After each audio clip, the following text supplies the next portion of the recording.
Fon, kamu ngelihat ada gap nggak sih on this listening skills antara generasi yang berbeda-beda?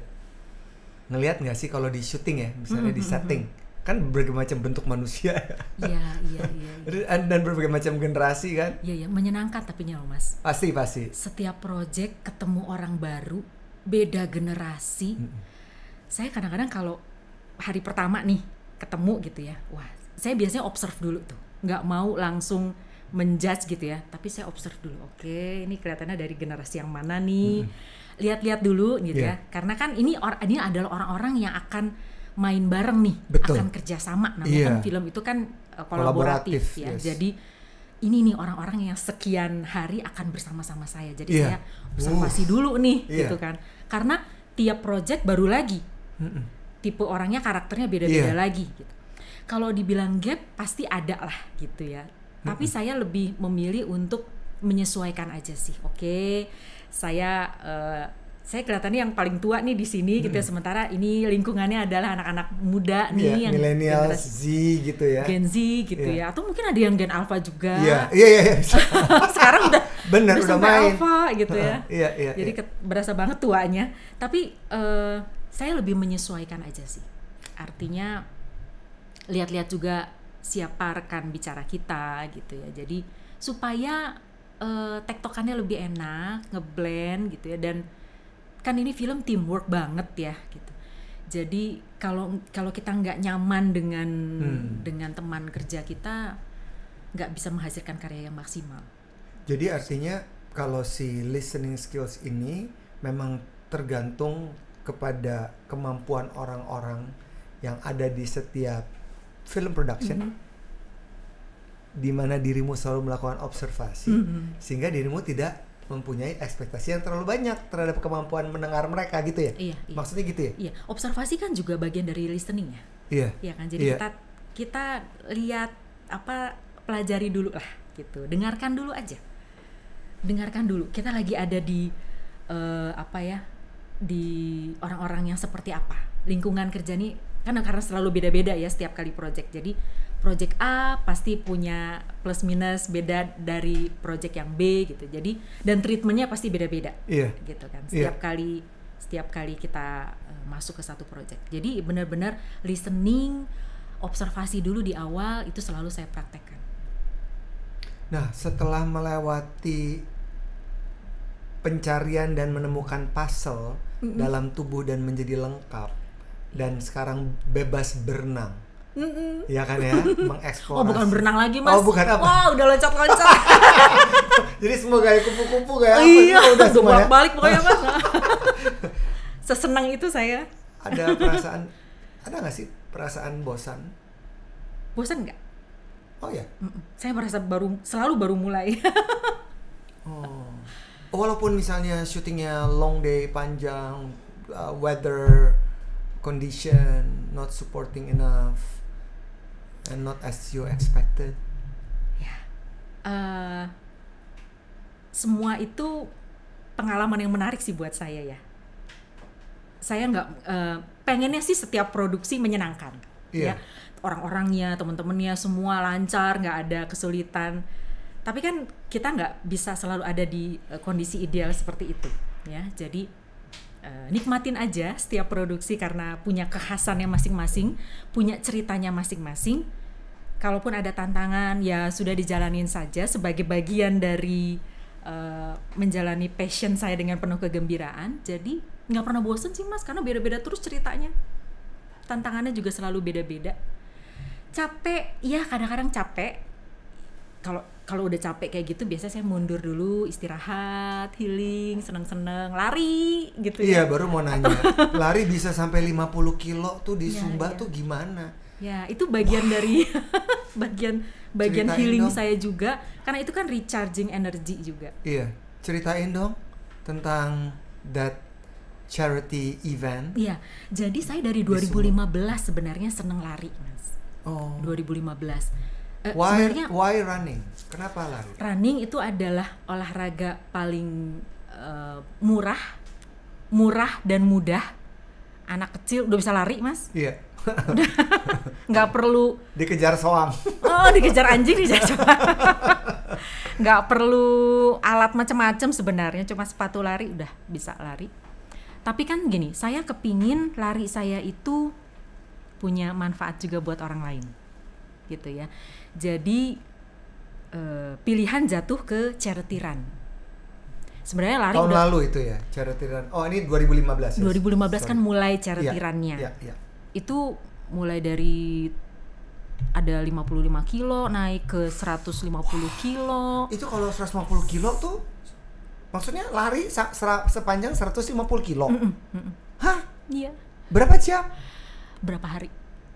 Iya, Deng. Jadi mulainya biasanya Jumat malam, nanti finishnya Minggu siang lah gitu. Tapi kan itu untuk charity, Mas. Jadi ada energi yang lebih, ada purpose, ada meaning. Iya, gitu. Ada meaningnya. Jadi saya dapat sehatnya, saya dapat journey-nya. Saya juga mengumpulkan dana. Ada orang lain juga yang terbantu. Gitu. Yang 50 kilo itu di Sumba tahun lalu bulan Mei. Oke, yang 150 kilo ceritain dong. 150 itu waktu itu dengan Run to Care.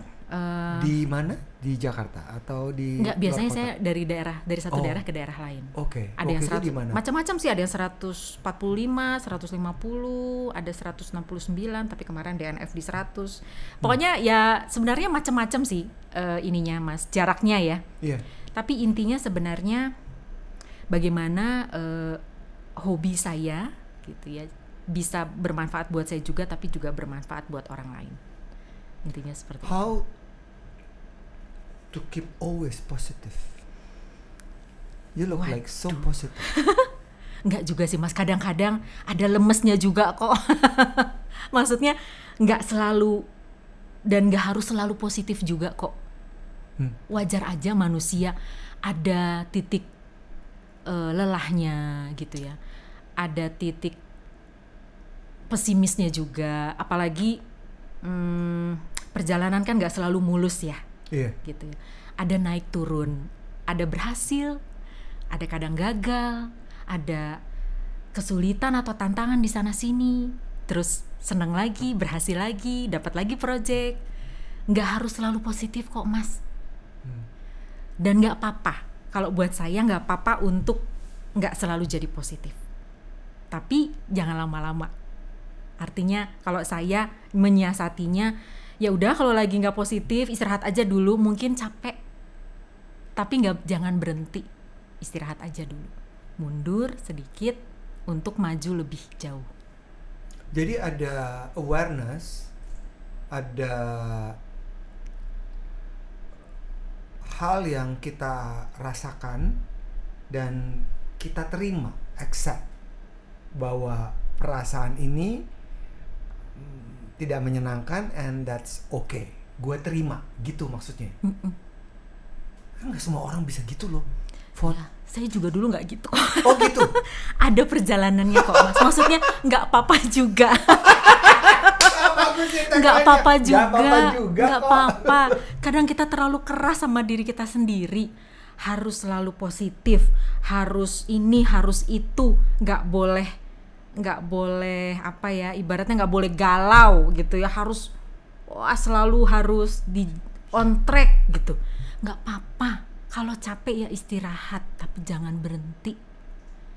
Kalau memang itu kan momentum kadang-kadang ya, kalau lagi sedih terus gitu, ya udah, kalau emang harus sedih ya dirasain aja dulu. Jangan, nggak boleh sedih, nggak boleh capek, nggak boleh gini, nggak boleh gitu. Jadi resisten gitu. Are you a robot? Iya, kan manusia. Nggak apa-apa, istirahat aja. Karena kita butuh recharging. Nah, salah satunya dengan lari tadi. Butuh kok. Karena kita nggak bisa ngasih kalau kitanya kosong kan. Jadi ya udah, kalau lagi kerasa kosong nih, ya udah mundur aja dulu, istirahat. Entah meditasi kah, entah lari kah. Doing something yang kita seneng, apapun, nonton, jalan-jalan, apapun, nanti keisi lagi nih tankinya, mulai lagi. Fon, kan pengalaman hidup seseorang tidak bisa dibandingkan satu dan lainnya. Betul dan banget. berpengalaman menjalani peran hidup diri sendiri dengan berbagai macam role yang berganti-ganti. Ya, ibu rumah tangga, ibu, terus pemain, aktor, terus runner, terus ada hobi-hobi lain kali gitu ya.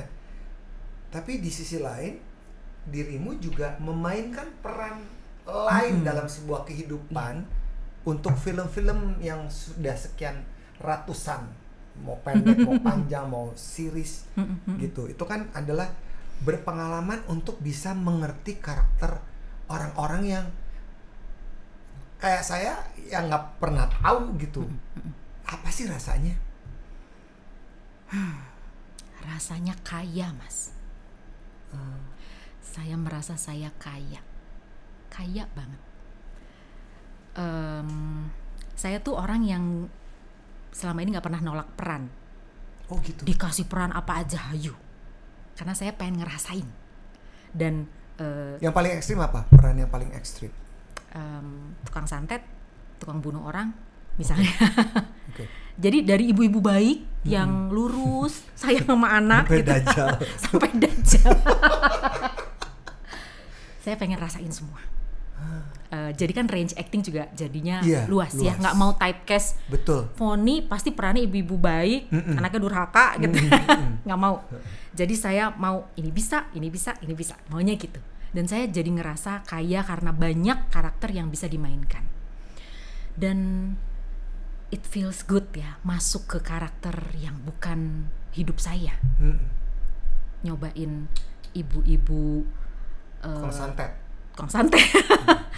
Nyobain pelacur, nyobain jadi ibu-ibu cerewet, ustazah, atau apapun lah. Menarik ya, gitu. Menarik sekali. Biasanya saya tinggalkan dulu nih si Foni ini, saya tinggalin dulu supaya sih bisa masuk ke peran yang sedang saya mainkan. Caranya kayak gimana sih, Fon? Meninggalkan si Foninya dan menghidupkan si peran yang ada di skrip. Ya, saya nggak tahu secara teori ya, saya cuma berdasarkan pengalaman saya saja gitu. Jadi ketika saya dikasih naskah, dikasih skrip, saya pelajari karakternya dulu kan. Kemudian pasti ada proses reading, ada diskusi dengan sutradara atau dengan penulis. Jadi sesuai lah karakter yang dibutuhkan nih seperti ini. Kemudian coba masuk ke karakter tersebut, rasakan kesakitannya, rasakan penderitaan, kesedihan, jalan hidupnya. Mungkin karakter ini punya trauma dengan apa, berhubungan dengan siapa, kesulitan atau tantangan yang dihadapi si karakter ini apa yang ingin dia tuju atau ingin dia capai dengan karakter yang dia punya. Itu kita masuk aja ke situ. So it's feel. Ya, harus dirasain banget. Biasanya saya tinggal ini, si Foni ini tinggal dulu deh gitu ya. Baik-baik tuh, kita masuk dulu ke sini. Jadi ya udah, fokus saja dan present saja ke situ.